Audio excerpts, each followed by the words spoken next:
Hello, everyone. Welcome to Now Next Later for Monday, July 7th.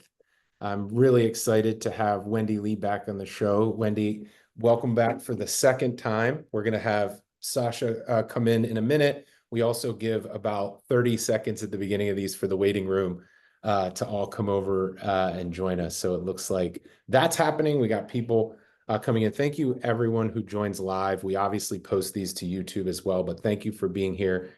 As always, I will keep an eye on the chat. You'll see my takeaways in the chat, but then also put your questions in there for Wendy. We brought Wendy back because we've got so much going on in a part of the industry that we don't think gets enough attention. And so we're going to give it some attention. We've got topics today that you will hear on, the state AI laws that were affected by recent federal legislation. We're going to talk about home equity. We're going to talk about some state foreclosure laws, and then obviously servicers and some loss mitigation, what we'll call partnership and innovation. We believe we should talk more about the partnership ecosystem in loss mit in foreclosure. So we're talking AI, we're talking home equity, we're talking state law today. It is truly a now, next, later topic, and we'll try to get through each of those. So while we're getting ready and everybody's coming into the show, Wendy, maybe you could start with what I'm putting in the now category, which is we had federal legislation, the big beautiful budget bill, the big budget busting bill, depending on which side of the aisle you're on, I think. But one of the things that it included was AI provisions at the state level.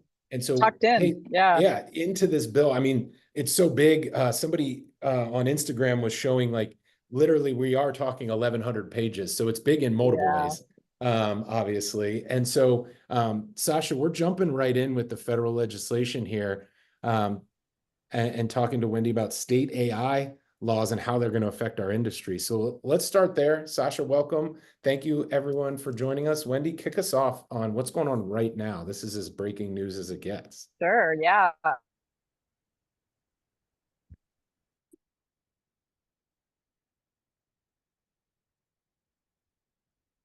And AI, and is my internet a little choppy? I'm sorry, it just went out for a minute. I always just assume it's me. So this time I think it was you, but go ahead. It was. So in May, I was moderating a panel, and it was like the morning before we learned about what was tucked into the big beautiful bill on the state AI. Essentially it was a moratorium for 10 years on any state law that was going to have heavy impact in AI. And it was dense. The language was dense. It was very carefully crafted. But in my co-panelist, it was kind of like, do we think this is going to pass? What are the chances? And everyone was highly skeptical that it would get through. But it was a good test. I think it was an experiment to see and to gauge where, different representatives in our Congress stand on this topic. It was kind of added on to a lot of other issues. I mean, 1,000 pages. I just have to say, anybody that works in mortgage and compliance and deals with the Bureau of the past on a regular basis was very familiar with 900 to 1,000 page things that you have to drill into. So a bill being 1,000 pages is quite dense. And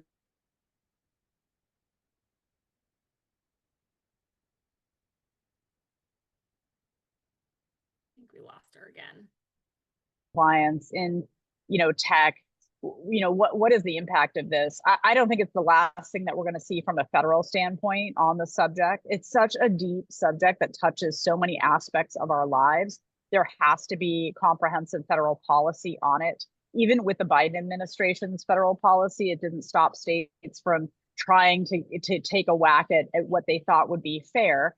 And there's some certain states that everyone needs to pay attention to without question that are going to rise again. And on the books right now, the Colorado law is the most comprehensive, and it is effective in February of 2026, unless something like a federal, moratorium or federal preemption comes into effect.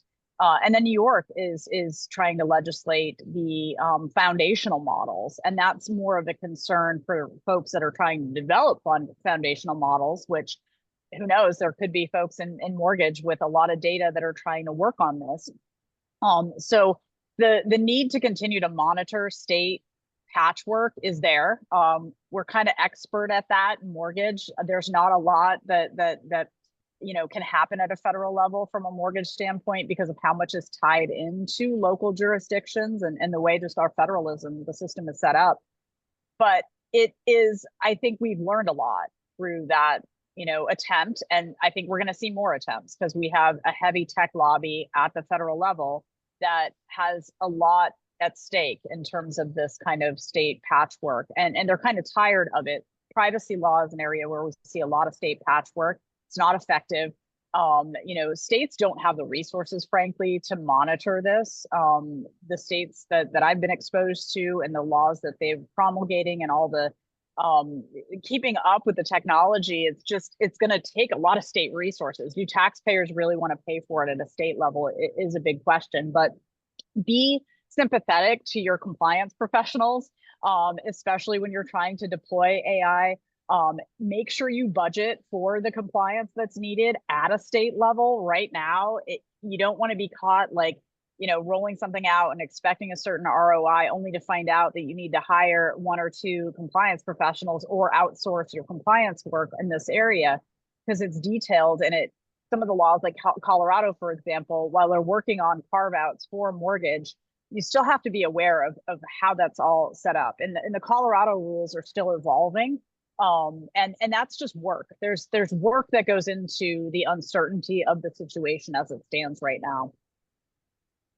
Yeah, thank you for that overview because I think that's a great summary. I think summary of what everybody was waiting to hear, which is there's nothing that happened in this bill that sort of changes what is going to be for now a state by state juggling act. The question I had is, do you see anything at the state level so far that changes how you use AI? And what I mean by that is anybody distinguishing other than the sort of foundational model versus the application layer?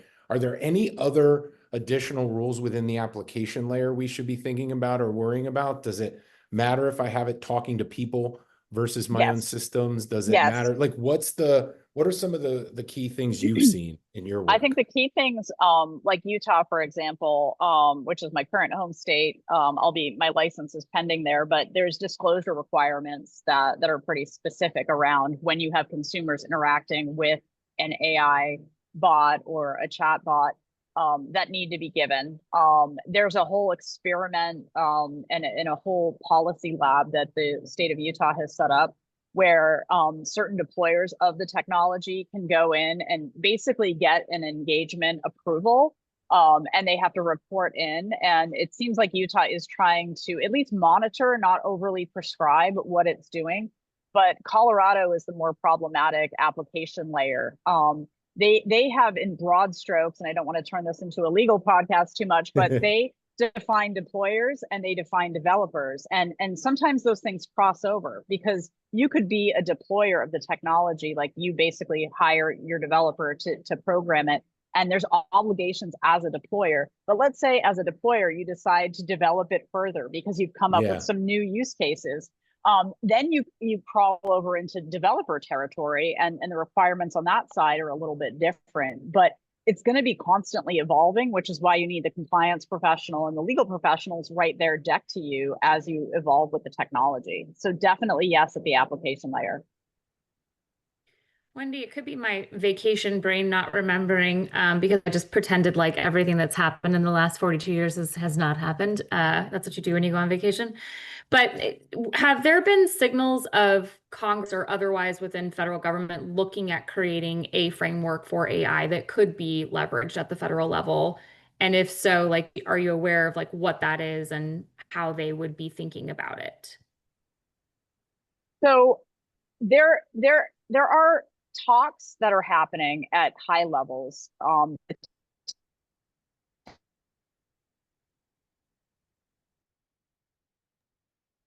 Uh-oh. We lost Wendy. If you can hear us, we lost you again. Can you? I'm sorry we lost about you at that. high level. That's okay.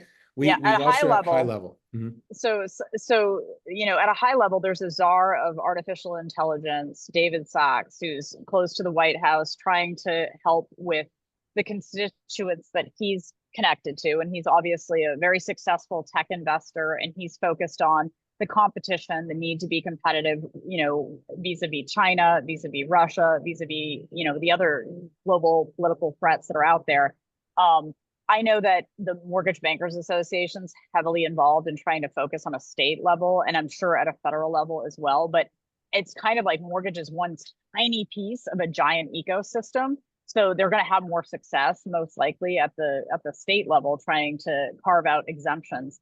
But there's definitely talks. It's hard to predict where they're going to go. It really is. But I think we're going to see something come together because the issue is so big, the issue is so ubiquitous, that we've got to see a stronger federal policy. So I think it's just a matter of time before a new bill is on the table at a federal level to try to prevent states from unnecessarily legislating and regulating something that should clearly happen at the federal level. And I know like the Bureau was pretty active and had some really great professionals. I don't know how many of them still are at the Bureau after the whole shakeup, but they're very focused on this and they didn't want to be unnecessarily duplicative. But now that everything's kind of been doged, I don't know how much of an influence, that organization is going to have on mortgage specific and AI.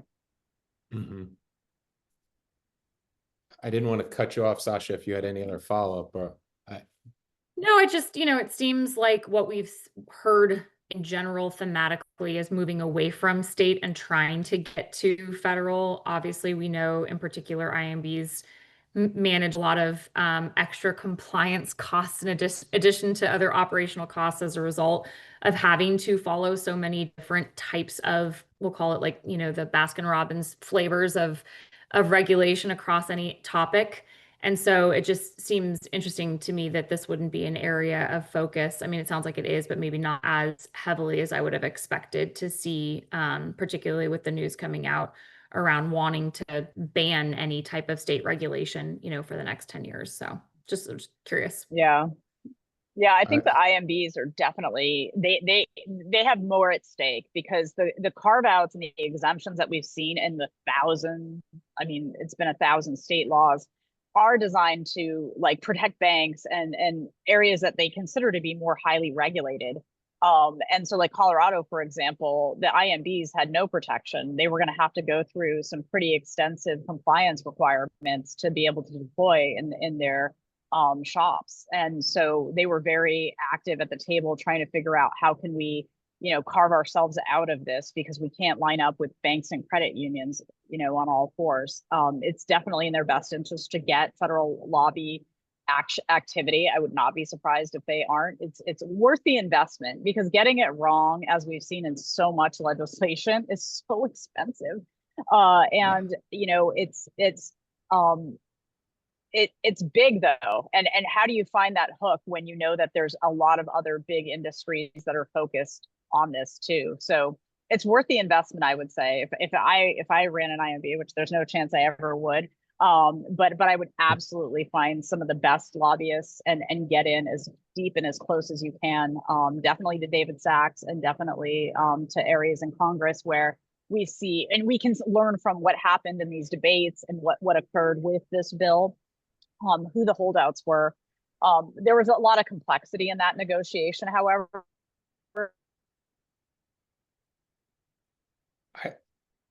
I think the thing, Wendy, that I will also be thinking a lot about. But I think a pure bill, a single issue bill, is going to be better carved out. Yeah. I think the thing I'll be thinking a lot about is your key point, which is be very clear about how you're interacting in the short run. So if you are just using somebody else's platform or incorporating third-party AI into your workflow or even your customer service, just be very clear that it's third party. And just in the short term, you can actually design your compliance and legal strategy to say, here's exactly what we do with this. Here's what we don't do. And here's what we're exploring and may do in the future. And the cleaner you can keep that in the short run while these things get worked out, I think IMBs in my experience, don't always do a great job articulating exactly what's happening in the business. And as a result, the compliance folks don't have the partnership sometimes that you're talking about. So if we can just articulate that and say, here's exactly what we're doing, here's what we're not doing, and everything that we do for now is, either third party or a partnership, or if I am doing proprietary stuff, just be very clear. I'm working in a proprietary instance, but I think most aren't. And so that only applies to a handful at this point. But I think that's a key thing.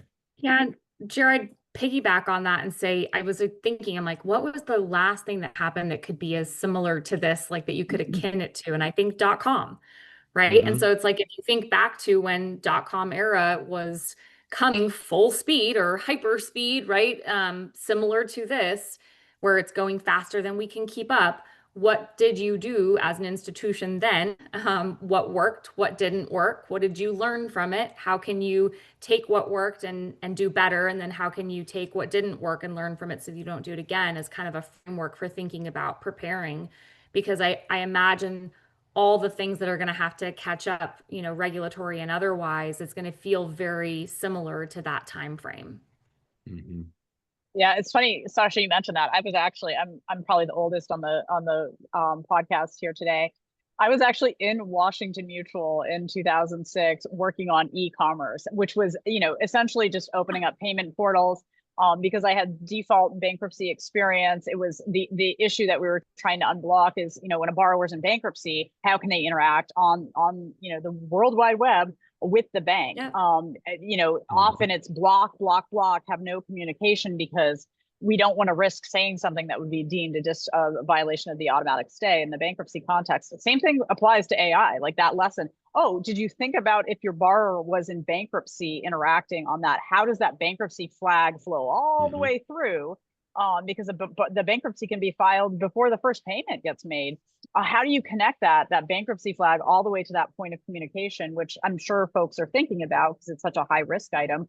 But back then in the early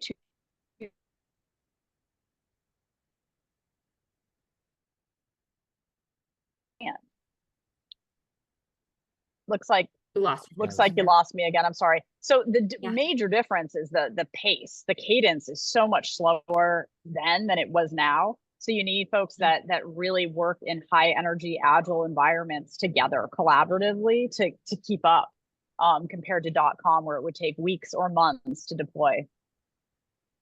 Yeah, right on. So this has been a great kind of overview where we are with AI regulation, especially as we think about this as a connected pipeline from, sales and origination all the way through foreclosure. One of the other hot topics that's in the now category, kind of into the next category, is home equity. We've seen home equity be a product that a lot of lenders turned to as rates went up. It was a way to sell to previous customers. It was a way to tap into the equity that had been appreciating over the last 5 years in many, many markets.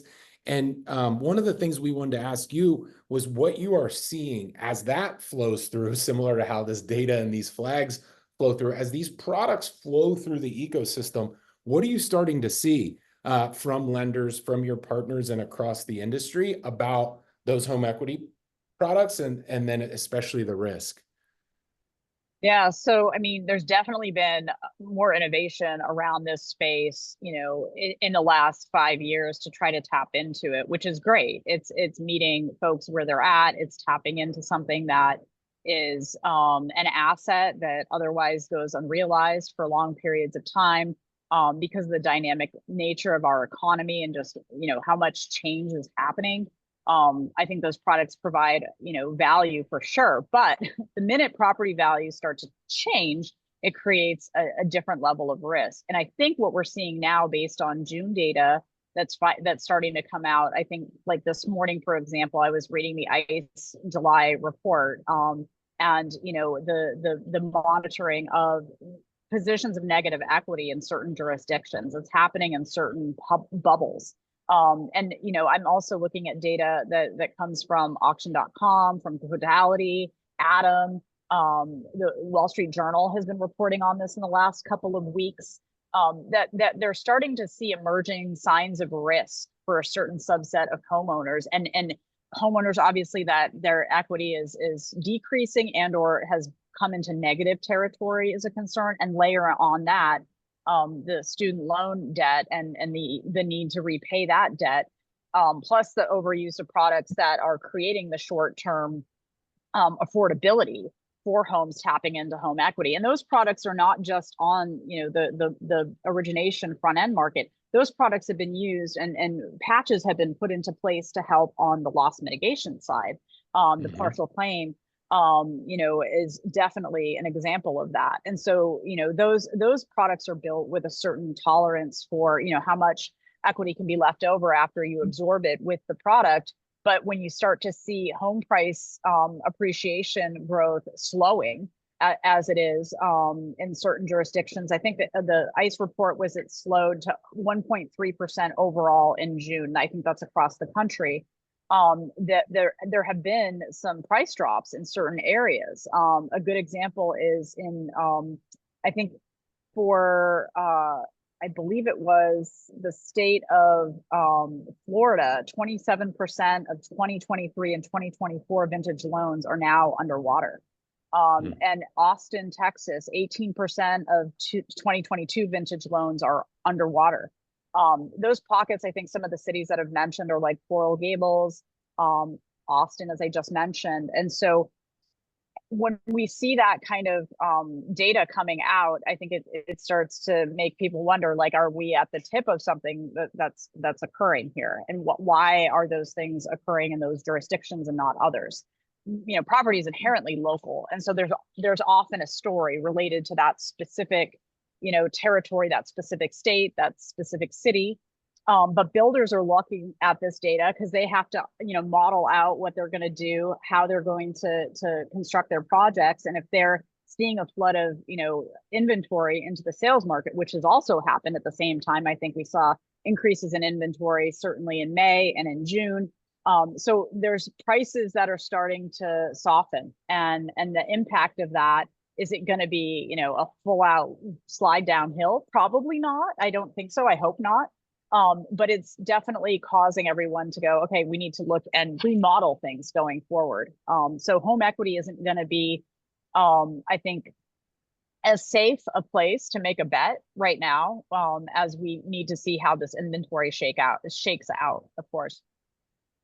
Yeah, so I guess it sounds like what we need to think about is this product was a relatively quick and easy way to generate activity over the last few years for a lot of lenders. It also sounds like the product itself is slowing. It doesn't necessarily mean systemic risk of foreclosures per se, because incomes haven't really changed that much.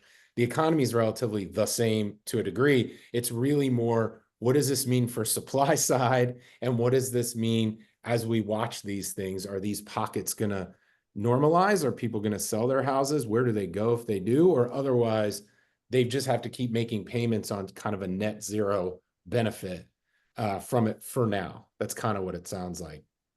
Yep. But you're not turning on home equity in Florida if you don't have it already, is kind of what we're saying too. Yeah, exactly. And certainly, you know, I think if you've got student loan exposure, and you've got, you know, other constraints, I think about it too, as you see more and more CEOs declare that, you know, they're going to be laying off in their workforces because AI is going to replace some of those jobs. Watching for those and seeing how does that impact underwriting? Are underwriters looking at, and our underwriting guidelines looking at, what's the potential for job displacement because of, you know, increases in technology? And certainly in the tech sector right now, I happen to be in Bellevue, Washington, which am actually at a giant Microsoft building. And there are, you know, thousands of Microsoft employees being laid off for a variety of reasons. I mean, they do this pretty regularly. But I think assuming because someone is in tech that they're going to be in a long-term, you know, committed career isn't a safe assumption anymore. And so more and more displacement is likely to occur. I think that's what some of the top AI deployers are hoping for in certain ways. And so, yeah, how do we factor that into decisions that we make around lending and the stability that isn't going to be there going forward? The other thing that I wanted to make sure we left time with, I just did a time check with our last few minutes here, was we have some other evolving trends that I was hoping we could talk about. And in particular, I was thinking a lot about the way that data and technology has really updated. Somebody asked me on Friday or I guess it was Thursday before we went away for a long weekend, some of the biggest changes. What's the last true innovation that unlocked business models? And I was trying to think about Plaid as one of those where when we could tap into bank data directly, a lot changed. And that has changed a lot in the loss mitigation waterfall. That's changed a lot of the ways we think about cash flow and flexibility across the market. So one of the things I wanted to hit looking ahead is as we think about innovation in this space, now we know more about home equity. We know more about cash flow and income. We now have to help people. I think you've mentioned student loans a few times. My understanding is this bill and this administration is removing any flexibility that may have existed around pauses or delays in student loan repayment and those types of things. So we've got a lot crashing together all at the same time, and we have more visibility than ever before. And so the last thing I wanted to make sure we touched on was just what does that look like in servicing now? Where are we with data partnerships, products, maybe other types of legal partnerships? And how should we be thinking about that kind of loss mitigation, post-loss mitigation opportunities, and how much more investment and spotlight does it need than maybe a year ago, 2 years ago, or 10 years ago? Where are we now? Yeah, I mean, I think there is tremendous opportunity for more innovation in the end of the cycle or in that servicing mid-cycle.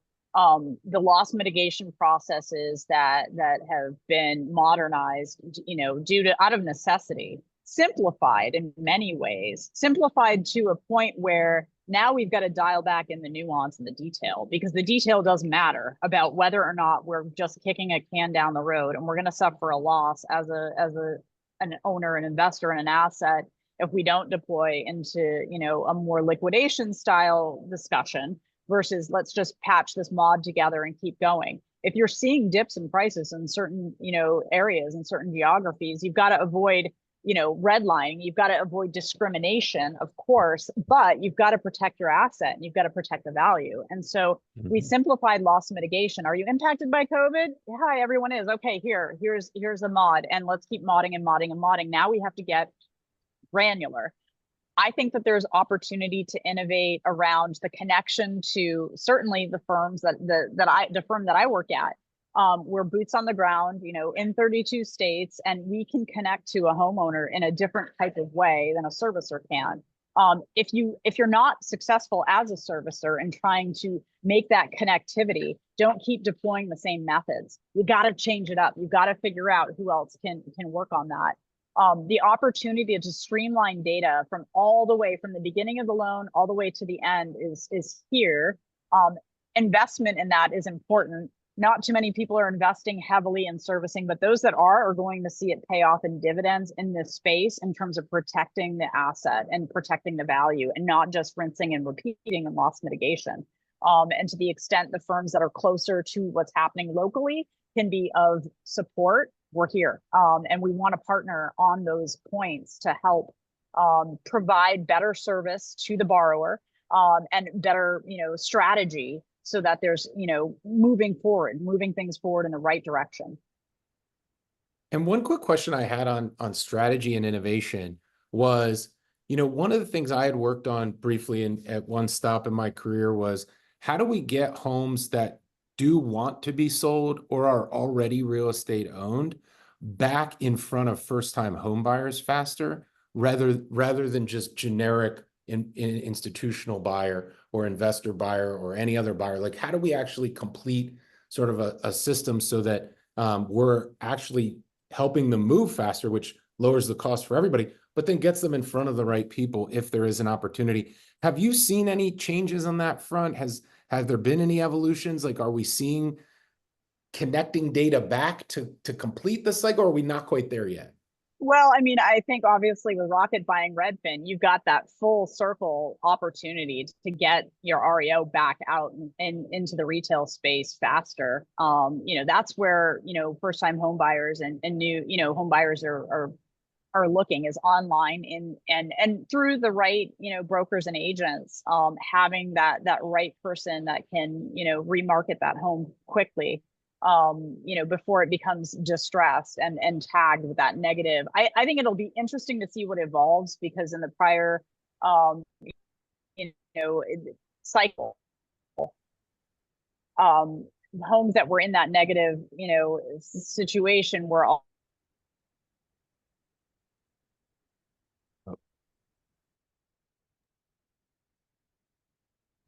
Lost you again, Wendy.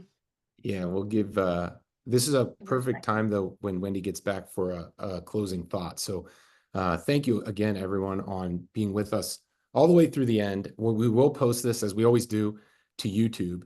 And we're always looking for feedback on if you want to, be on the show, if you want us to cover a particular topic. We know we're going to have Wendy back because I think there's going to be a lot flowing out of the state level issues that she mentioned, the partnership issues, and I really want to work more on closing this gap once a house does go into that waterfall. And once we do see that happen, I want to work on getting that back through to the first time home buyers.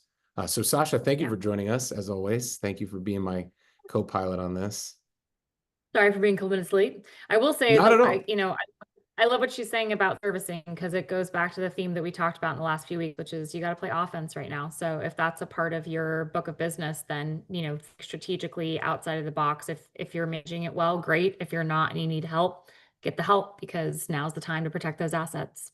It's what determines resilient companies, honestly, from those that aren't, because everyone else is actually working on it, right? Like the big lender servicers are working on it. So if you're not, you're doing a disservice. So I appreciate that perspective. Well, good. We'll be back next week, Monday, 1 Eastern. Now next later, Sasha, I'll see you then. Sounds good. Meanwhile, Wendy texted everyone and said goodbye. So yeah, farewell. bye. Yeah, we'll see her again soon. Take care, everyone. Bye.